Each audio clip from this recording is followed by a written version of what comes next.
What's up, everybody? Derek Anderson, the DA. All right, let's go over the rules again, all right? We're in a new age in entertainment, and the rules go a little bit something like this. If you go woke, you will go broke, and you will end up laying off a whole lot of people on staff. And this is what's happening right now over there at Pixar. Pretty sure you guys have seen this already. Pixar reduces 14% of their staff due to Disney content spending cuts. This is on Deadline. This came out yesterday. And yeah, this is what we can expect now, okay?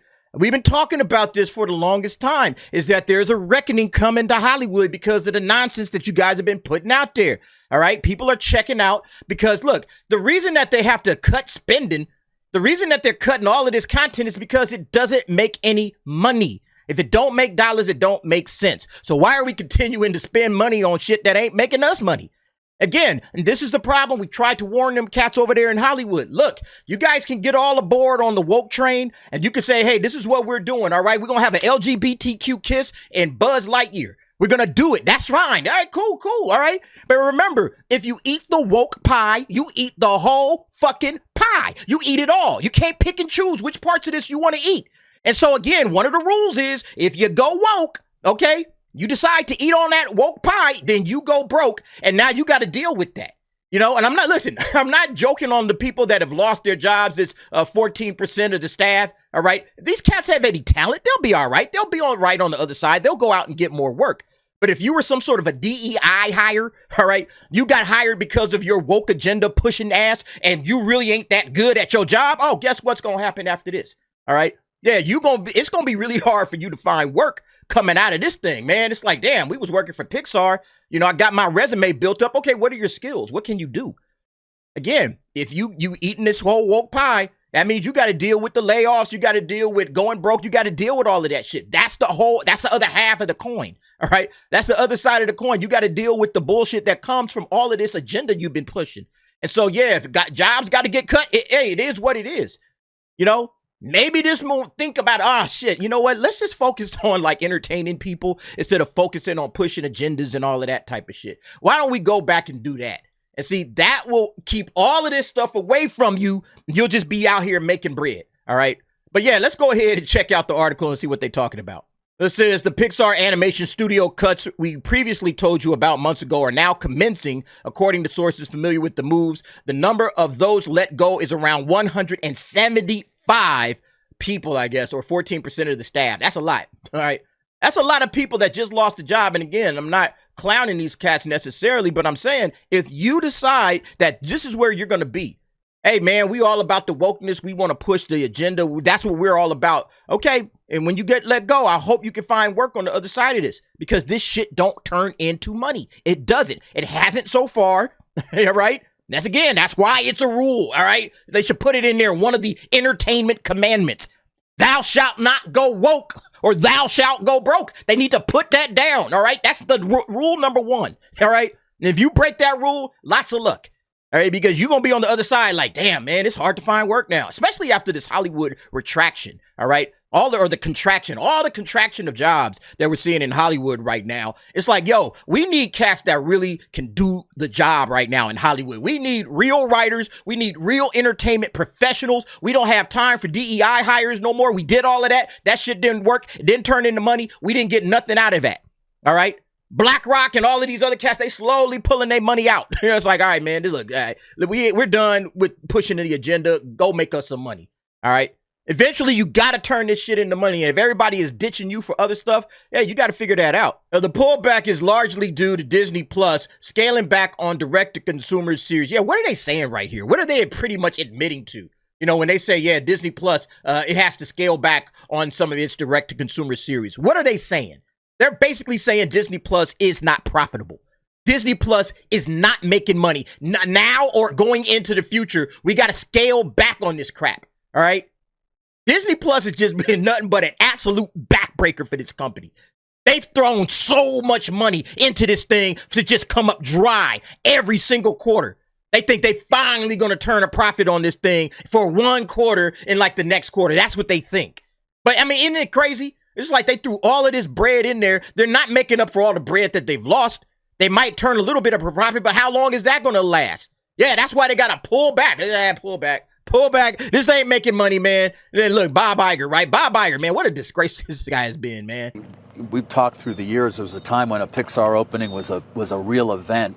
Did it suffer as a result of during COVID when you were going direct to consumer? For example, I think it was Red or one of the fairly yes, big there were movies there were three Pixar releases in a row that went direct to streaming, in part mostly because of COVID. And I think that, may have created an expectation in the audience that they're going to eventually be on streaming and probably quickly, and there wasn't an urgency. And then I think there was I think you'd have to agree that there was some creative misses as well. This dude is going to blame COVID for this shit. He gonna blame COVID for everything that goes wrong with Disney. All right, from now until this cat get up out of there, he's going to blame COVID. It's COVID and Bob Chapek. They're the reason that everything is messing up. Not him, okay? Not the guy that was coming back as CEO, hail the conquering hero, riding in on the white horse. Yeah, nah. It's not my fault, all right? It's COVID and it's Bob Chapek. That's the problem. But the real problem is this cat let Lasseter get Me Too. That's really what it is. Did the loss of Lasseter, was it a blow to the company over time? Look, there's a lot of talent at Pixar. There has been turnover as well, not just John, but there's been other turnover too. And that may have had some impact. Yeah, Bob said some impact. All right, Bob. Some impact, Bob. It had all the impact. John Lasseter was Pixar. All right, you can't replace a creative genius like that. All right, you can't go and just pluck a John Lasseter up off the street, Bob. It don't work like that. You tried, right? Look, this cat right here, Pete Docter, all right, the new chief creative officer of Pixar Animation Studios, all right? This cat can't even stand in the shadow of John Lasseter. And see, again, this is what happens. Bob thinks, it's Pixar. It's Pixar getting it done, all right? The individual guys that's working in Pixar, they're just, means to an end, all right? But it's the name Pixar that does the job. It's the name Star Wars. It's the name Marvel. And he banks on all of these franchises and not recognizing that behind the scenes, behind these big named franchises, there's cats that absolutely know how to tell stories, know what they're doing. And these are the guys that you got to keep on board because you just can't replace them. Now you got this cat, Pete Docter, is a new sheriff in town, right? But is he getting the job done? No, he's not. And so, yeah, he's ended up, time to lay some people off, okay? Because you don't understand. You let Lasseter get Me Too'd, and now here's where we are. Since COVID, Pixar has yet to produce a bona fide all quadrants hit, though the animation division has also been hampered by distribution moves that sent 3 consecutive releases straight to streaming. Heading into summer, all eyes are on Inside Out 2, which opens over Father's Day weekend, June 14 to 16. Director Kelsey Mann's sequel is among a group of big movies expected to work this summer, raking in hundreds of millions of dollars. Yeah, we'll see about that. And Box Office Pro puts out the long-range forecast. Can Inside Out 2 be the first $100 million opener of 2024? They don't really sound too sure about it, right? Yeah, they give it a domestic opening weekend range of $80 to $115 million, And back in the day, man, if Pixar was dropping a movie, for sure that thing is going to get the job done. No sweat. All right, it'll be just fine. But yeah, now there's some doubt.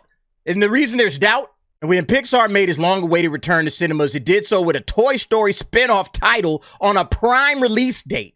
Lightyear hit theaters in mid-June of 22, crash landing with audiences in what proved to be that year's biggest box office disappointment. A Toy Story spinoff crashed and burned under Pete Docter and these clowns over at Pixar. All right. And again, this is why people are like, I don't really know what's going to happen with this Inside Out 2. Maybe it does make money. Maybe it doesn't. We don't know. Because Lightyear, this thing should have been able to at least come close to $1 billion, right? Should have been at least close to $1 billion. I think Despicable Me, the Minions movie, that got close to $1 billion. So why is it that Lightyear can't do it? Oh, because they put this LGBTQ kiss in there. And see, parents are now like, you know what, Disney? We not messing with you, Disney. We are backing all the way out. Because you guys, you're putting content out there that I don't know if my kids are cool to watch that. Again, this used to be a family company. And again, this is the craziest thing. A Toy Story spinoff should have been able to print bread.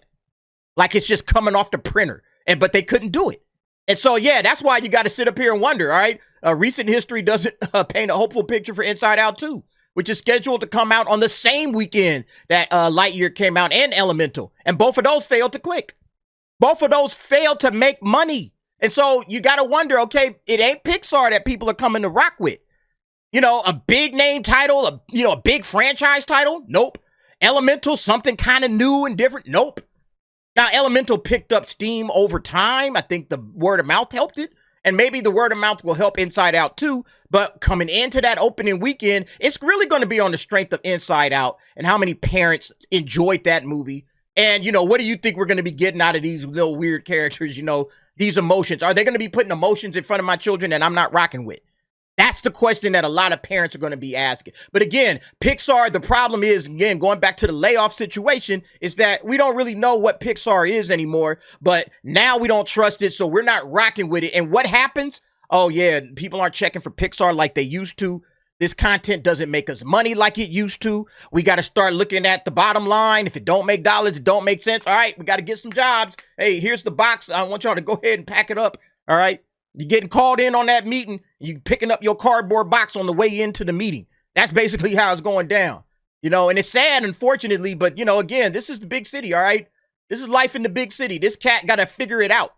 Him and Bob Iger. They got to figure out how to turn all of this great Pixar animation and everything that they have under this banner, how to turn this into money. They have forgotten how to do that. They just went super hard in the paint with the agenda and with the message and with everything else. And yeah, again, I go right back to John Lasseter.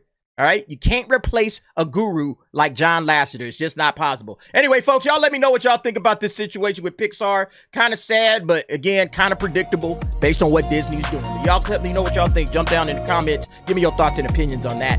Thanks for watching. See you next time.